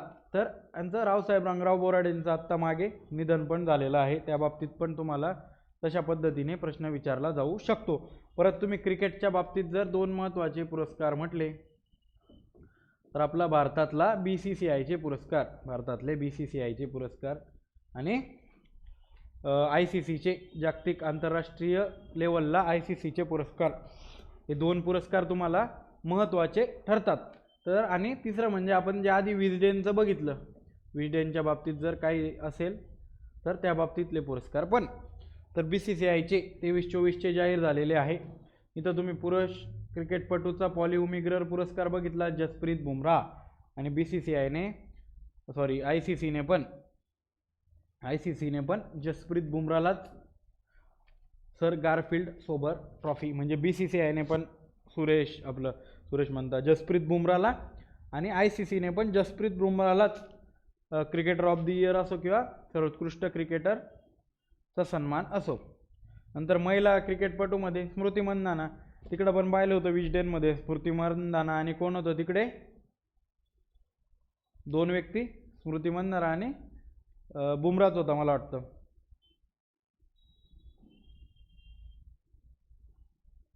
विजडेनमध्ये कोण बघितलं होतं आपण?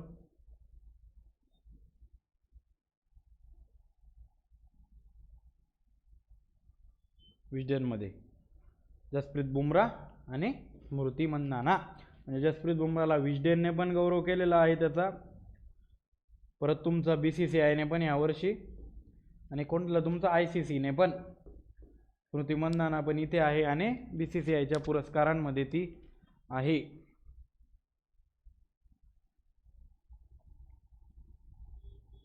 अशा गोष्टी रिलेट करता आल्या पाहिजे, तेव्हा तुम्हाला त्या व्यवस्थित लक्षात राहणार आहेत. परत कर्नल CK नायडू जीवनगौरव कोणाला दिला आहे? BCCIने सचिन तेंडुलकर यांना दिलेला आहे. विशेष पुरस्कार दिलेला आहे R अश्विन यांना. आंतरराष्ट्रीय पदार्पणाचा सर्वोत्कृष्ट आंतरराष्ट्रीय सरफराज खान. सर्वोत्कृष्ट आंतरराष्ट्रीय पदार्पण म्हटलं महिलामध्ये आशा शोभना. जसप्रीत बुमराहने 3 वेळा BCCIचा पुरस्कार जिंकलेला आहे, बरोबर. 18-19 हे काही पाठ करण्याची गरज आहे का? तर नाही. कधी मिळवला आणि काय मिळवला. स्मृती मंदानाही आता तिसऱ्यांदा मिळवलेला आहे. म्हणजे जसप्रीत बुमराह असू दे किंवा स्मृती मंदाना असू दे, तर BCCIचा पुरस्कार हा तिसऱ्यांदा आहे, सर्वोत्कृष्ट पुरुषचा असू दे किंवा महिलांचा असू दे. जर तुम्ही ICCच्या पुरस्कारांच्या बाबतीत जर बघितलं, आता हे आंतरराष्ट्रीय स्वरूपाचे पुरस्कार आहेत, तर ते आंतरराष्ट्रीयमध्ये आपला भारताचा जसप्रीत बुमराहला सर गारफिल्ड सोबर्स ट्रॉफी पुरस्कार मिळालेला आहे. हा पहिला पुरस्कार जसप्रीत बुमराहला, आणि दुसरा कुठला आहे? जसप्रीत बुमराहला test cricketer of the year पुरुषमध्ये 2 ठिकाणी जसप्रीत बुमराह तुम्हाला दिसतो आहे. परत स्मृती मंदाना दिसते का? परत इथे तुम्हाला ODI cricketer of the year महिला. म्हणजे आधी आपले लोक आपल्याला पाठ करून घ्यायचे की बाबा हां ठीक आहे स्मृती मंदाना इथे होती, कुठे कुठे होती, आता इथं मंदाना झालंय. थोड्याफार टायपिंगच्या गोष्टी आहेत त्या तुम्हाला सेन्स कळत असेल की स्मृती मंदाना आहे. नंतर मग आपल्याला कुठे जायचं आहे? या गोष्टी पाठ झाल्यानंतर क्रिकेटर ऑफ द इयर महिलामध्ये मेली केर न्यूझीलंडची. परत हे बघितलं आपण ODIचा क्रिकेटर ऑफ द इयर कोण? अझमत उल्ला उमरझाई अफगाणिस्तानचा. परत T20च्या बाबतीत जर बघितलं तुम्ही तर कोण आहे तुमचा? अर्शदीप सिंग. परत भारताचा आहे का? T20च्या बाबतीत विचारला जाऊ शकतो. T20च्या बाबतीत बऱ्यापैकी आपल्याला सूर्यकुमार यादवला आधी पुरस्कार मिळालेले आपण बघतो. या बाबतीत कोणाला मिळाला आहे तुमचा? अर्शदीप सिंग. नंतर T20च्या बाबतीत मेली केरलाच परत 2 पुरस्कार, T20 महिला आणि सर्वोत्कृष्ट महिलेची रेंचल हेहो फ्लिंट ट्रॉफी. हे 2 गोष्टी माहीत पाहिजे. आणि कार्मिदू मेंडिस श्रीलंकेच्या emerging men's cricketer of the year आणि इमर्जिंग वुमेन, इथं चुमेन झालंय, women's cricketer of the year Annerie Dercksen दक्षिण आफ्रिकेच्या. नंतर जसप्रीत बुमराह 5वा भारतीय गारफिल्ड सोबर्स जिंकणारा. काही महत्त्वाचं नाही, पहिला गोलंदाज, 5वा गोलंदाज. फक्त याआधी तेंडुलकर, सचिन तेंडुलकर असतील, राहुल द्रविड असतील, विराट कोहली यांना पुरस्कार मिळालेला आहे.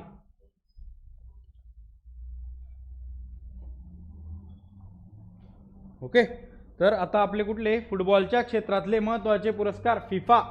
फिफा फुटबॉल पुरस्कार 2024, फिफाच्या बाबतीत सर्वोत्कृष्ट, परत आपल्याला प्रायोरिटी सर्वोत्कृष्ट पुरुष, परत सर्वोत्कृष्ट महिला, परत तुमचं काय आहे सर्वोत्कृष्ट पुरुषचा गोलकीपरचा पुरस्कार आणि महिला गोलकीपरचा पुरस्कार तुम्हाला माहीत असायला हवा. पुरुषमध्ये जर तुम्ही बघितलं विनिशियस ज्युनियर, आपल्याला बऱ्यापैकी आपण फुटबॉलच्या याच्यात बघितलं, आपण मेस्सी रोनाल्डो यांचे नावं बघत असतो, परंतु काहीतरी वेगळं दिसतंय का? विनिशियस ज्युनियर रिअल माद्रिद, कुठल्या देशाचा आहे? ब्राझीलचा. महिलेच्या बाबतीत जर तुम्ही बघितलं एतना बोनमती बार्सिलोनाची आहे, कुठला देश? स्पेन.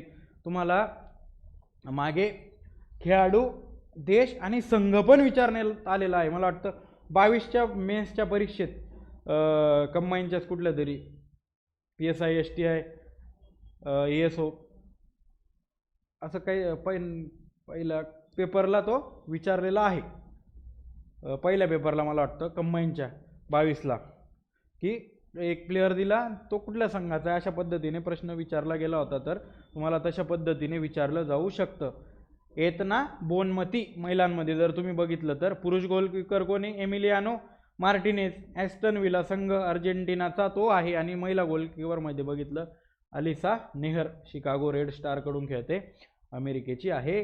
पुरुष खेळाडू विनिशियस ज्युनियर, आपल्याला काय दिसतोय तर नवीन नाव दिसतो आहे. परत देश माहिती आहे आपल्याला, रिअल माद्रिद संघ माहिती आहे. महिला बघितली एतना बोनमती, आपल्याला नाव आहे ऑलरेडी आधी माहिती आहे, बार्सिलोनाची आहे संघाची, स्पेन देशाची आहे. परत मग नंतर काय, मग या गोष्टी प्रायोरिटीने विचारलं तुम्हाला तर पुरुष महिला डायरेक्ट प्रश्न विचारू शकतात.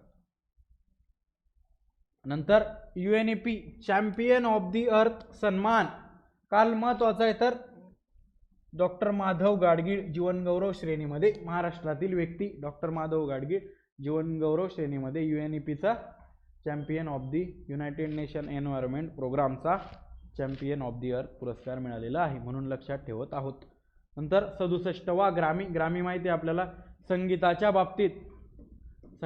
बाबतीत सर्वोत्कृष्ट सन्मान आहे. पण तुम्ही ग्रॅमीत पण बघितलं तर भरमसाठ लिस्ट आहे, ती मोठी, पण आपल्याला त्याच्यातलं महत्त्वाचं काय आहे? चंद्रिका टंडन भारतीय अमेरिकन गायिका आहे, त्यांच्या कुठल्या? त्रिवेणी अल्बमसाठी सर्वोत्कृष्ट न्यू एज ॲम्बियंट किंवा चॅट अल्बम श्रेणीत, ही श्रेणी पण लक्षात ठेवायची. त्रिवेणी अल्बम आणि काय चंद्रिका टंडन हे नाव. ओके, म्हणजे रिव्हिजनमध्ये आपल्याला बऱ्यापैकी ह्या गोष्टी माहीत असणं अपेक्षित आहे.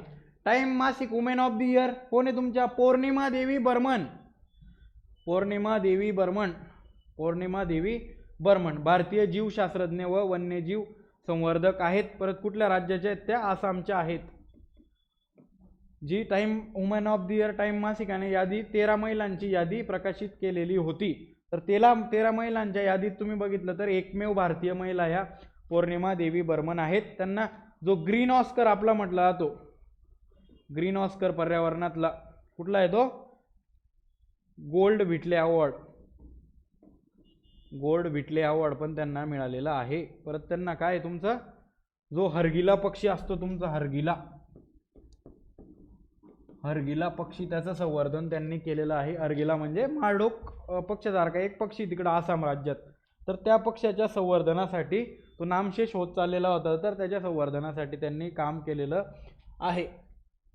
हरगिला गोल्ड व्हिटले पुरस्कार, ग्रीन ऑस्कर सुद्धा मिळालेला होता. परत मिस वर्ल्ड 2025, तुम्ही मिस वर्ल्ड बघितल्या, 24ची पण बघितली आणि 25ची जरी बघितली, दोन्ही या भारतात झालेल्या आहे.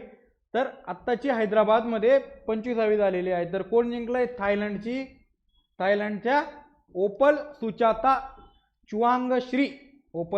सुचाता चुआंगश्रीने आत्ताचा मिस वर्ल्ड 2025चा किताब पटकवला आहे. तर आपल्याला मग ते काय, पहिली भारतीय, दुसरी भारतीय महिला मिस वर्ल्ड, मिस युनिव्हर्समध्ये कन्सेप्ट नाही, वन लायनर मिस वर्ल्ड ठीक आहे, मिस युनिव्हर्स पाठ करणारे आपल्याला खिचडी करायचीच नाही, आयोगाला सुद्धा ती अपेक्षित नाही, आयोग त्या गोष्टी तुम्हाला चुकवत नाही.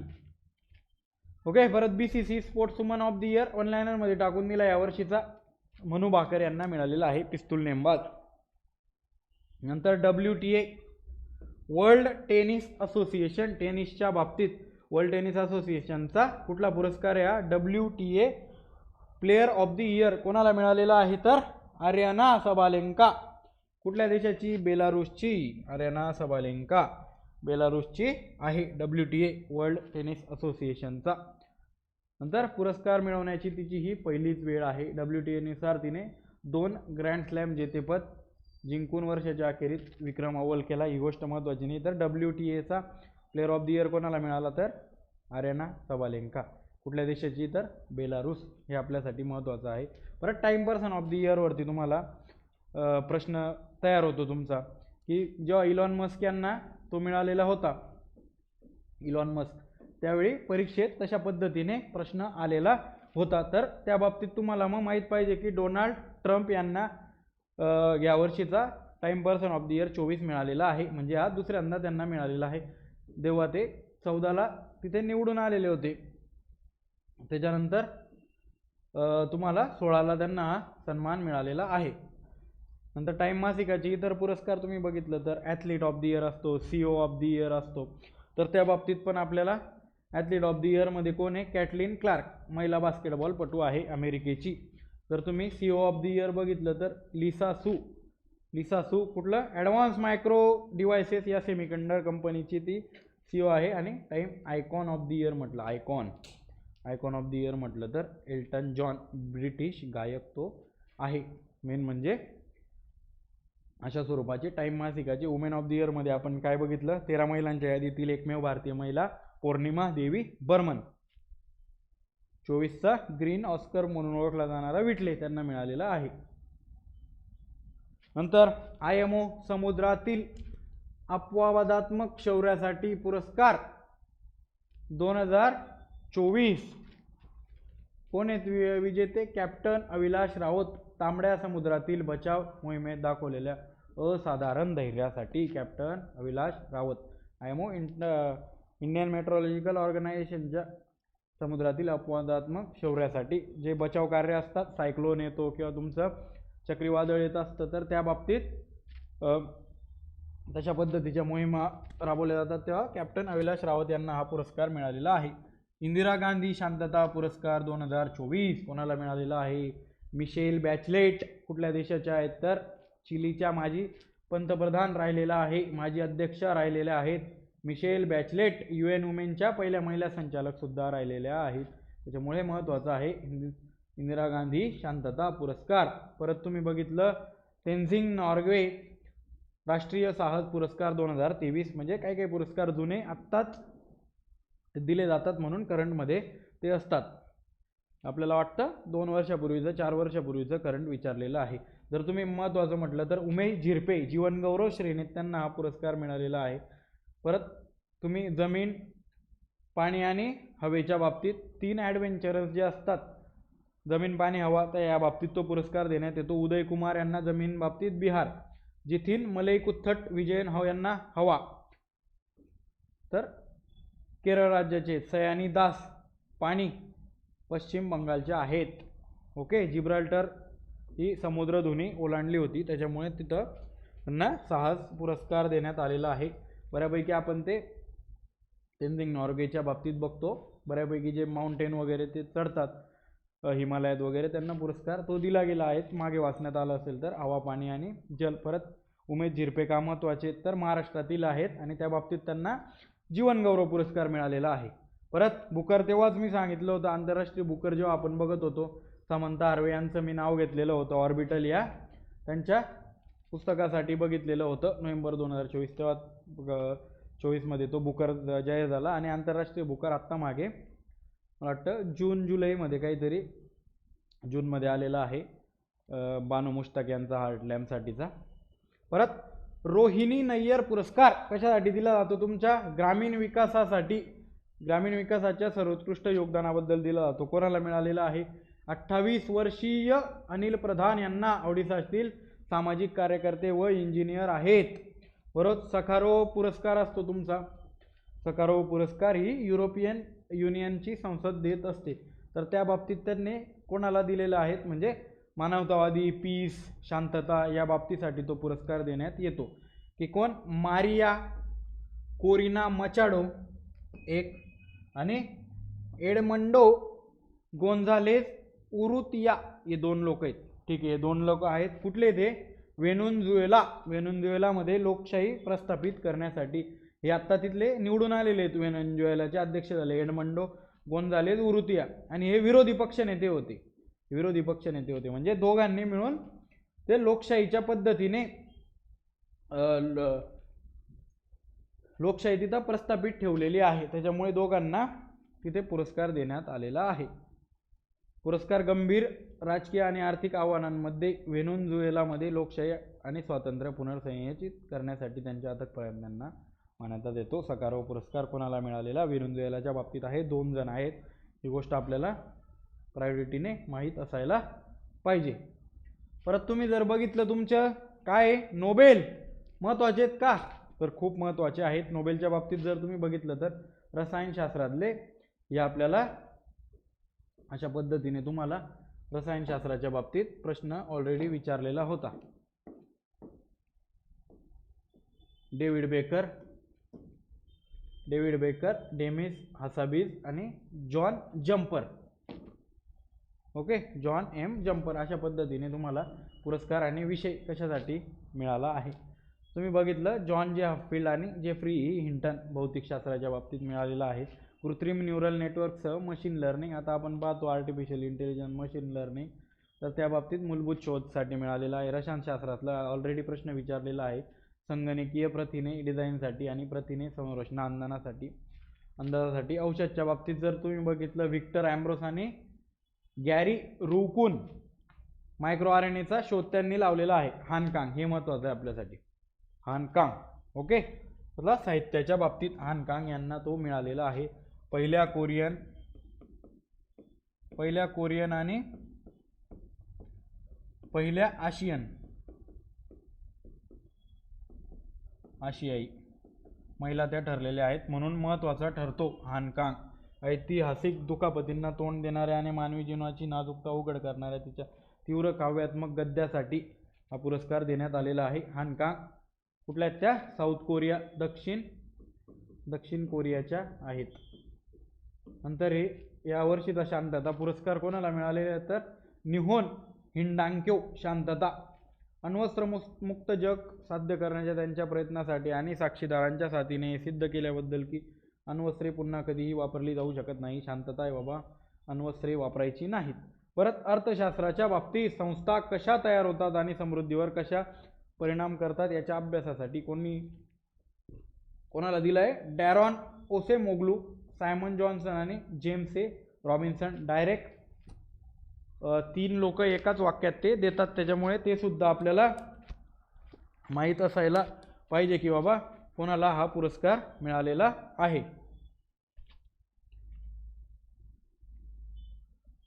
नोबेलच्या बाबतीत परत दादासाहेब फाळके जीवनगौरव 2022चा पुरस्कार आता 24 मध्ये प्रदान करण्यात आलेला होता.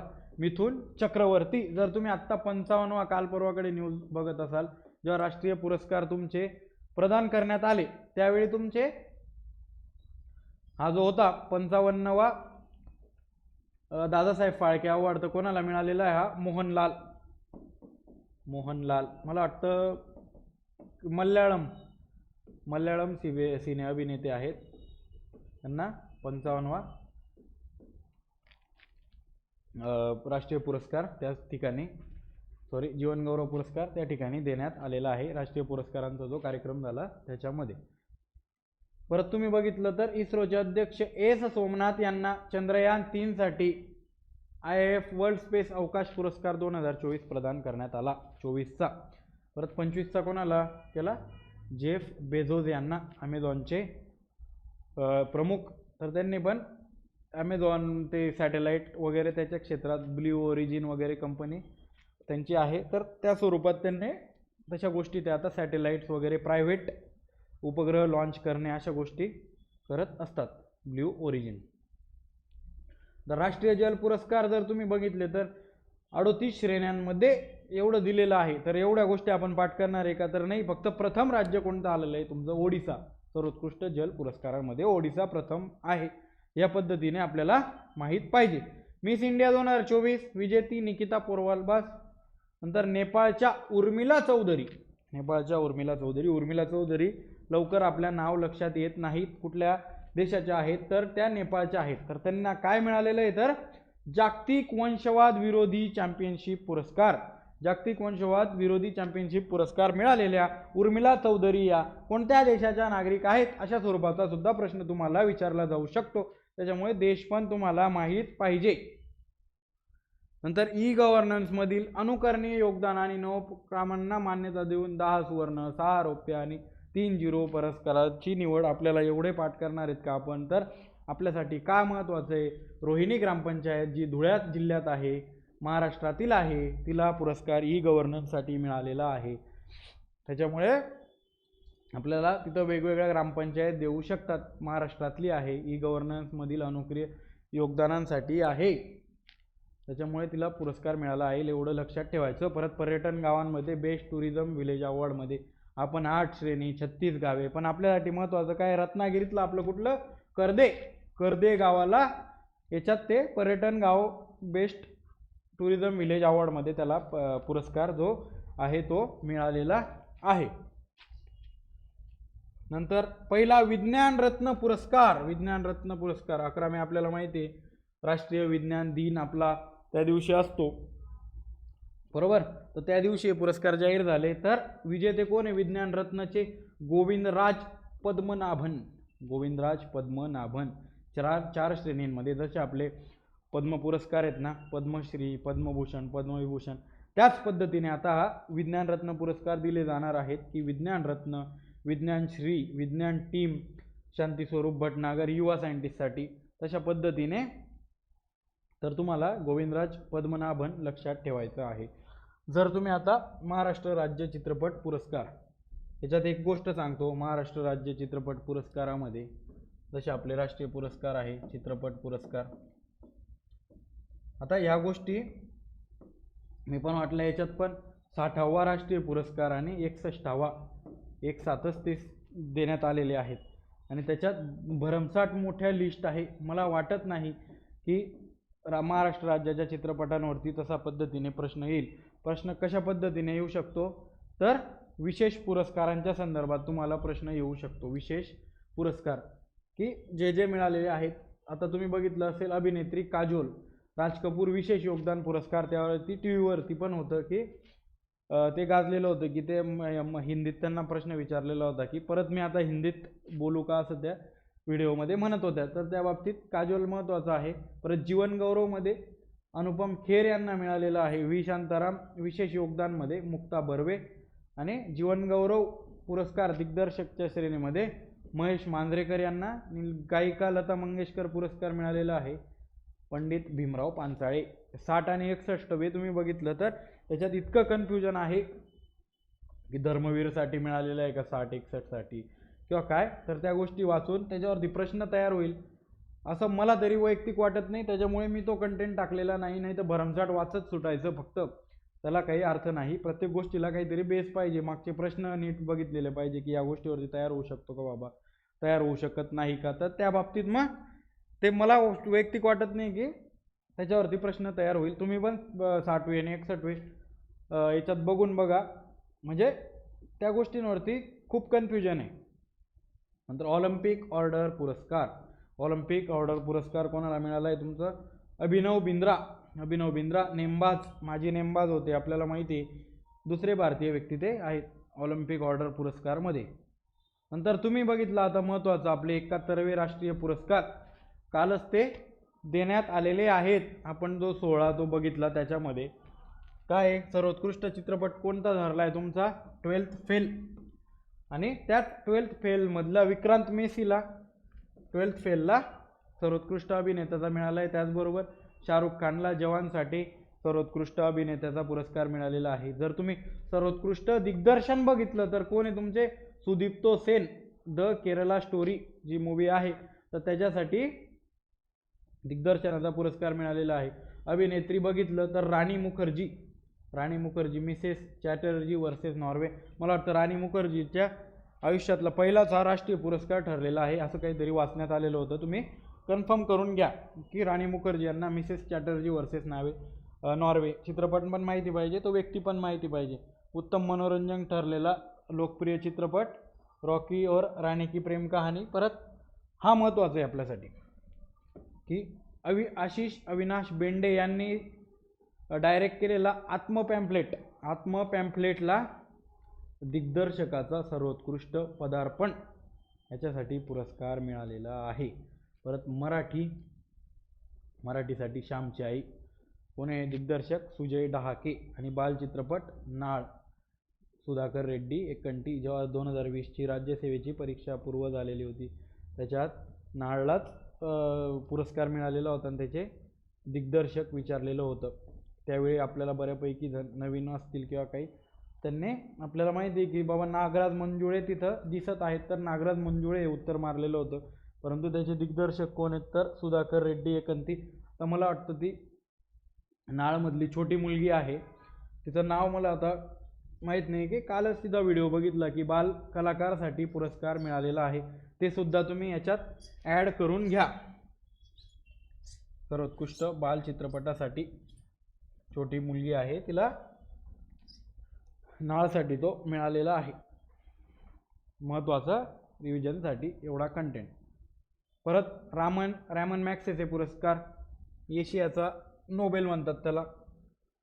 त्या बाबतीत जर तुम्ही आत्ताच 4-5 दिवसापूर्वी 25चे जाहीर झालेले आहेत.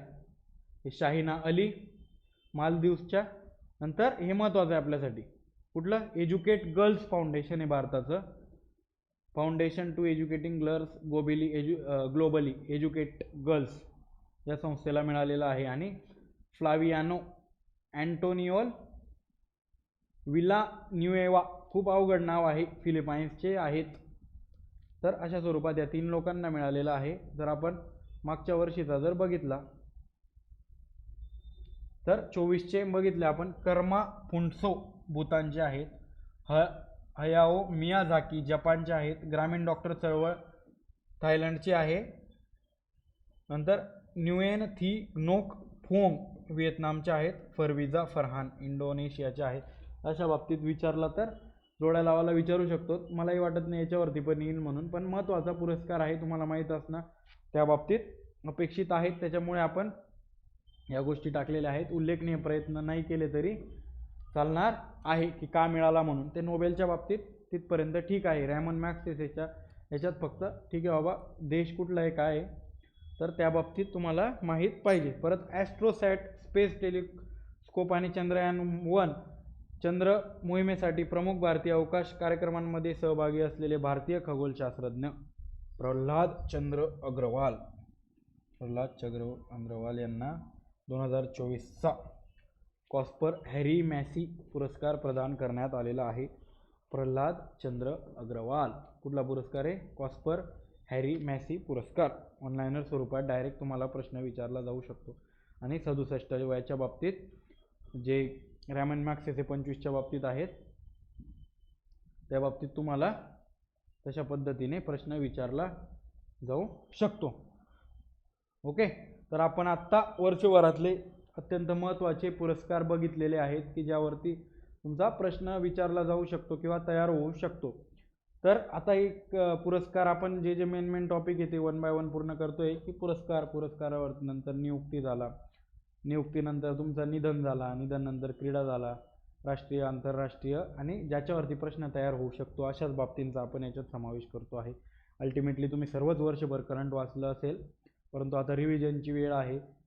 काय काय गोष्टी महत्त्वाच्या आहेत त्या एकदा डोळ्याखालून गेल्या आणि डायरेक्ट त्याच्या स्वरूपात तुम्हाला पेपरमध्ये प्रश्न दिसला की मग ते आपल्याला लगेच क्लिक होणार आहे. जर काही गोष्टी असतील तर माझा आय डी आहे मेंटर हेल्प आणि DES मेंटर हेल्प डेस्क टाकायचं, मेंटर हेल्प डेस्क टाकायचं. त्याच्यावरती माझा आय डी येईल की काय समस्या आहेत किंवा आपण तुम्हाला काही गोष्टींचं अपडेशन पण देणार आहे की पुढे काही गोष्टी ॲड झाल्या किंवा काय, तर त्या गोष्टींचं पण आपण त्याच्यात त्या ॲड करू. ओके, 1 बाय 1 तुम्ही हळूहळू फास्ट फॉरवर्डमध्ये पण हे लेक्चर बघितलं 1.25 1.50 मध्ये तरी तुमच्या जोरात गोष्टी कवर होऊन जातील. ओके, तर ठीक आहे, थँक्यू. भेटू पुढच्या लेक्चरच्या वेळेस. ओके, धन्यवाद.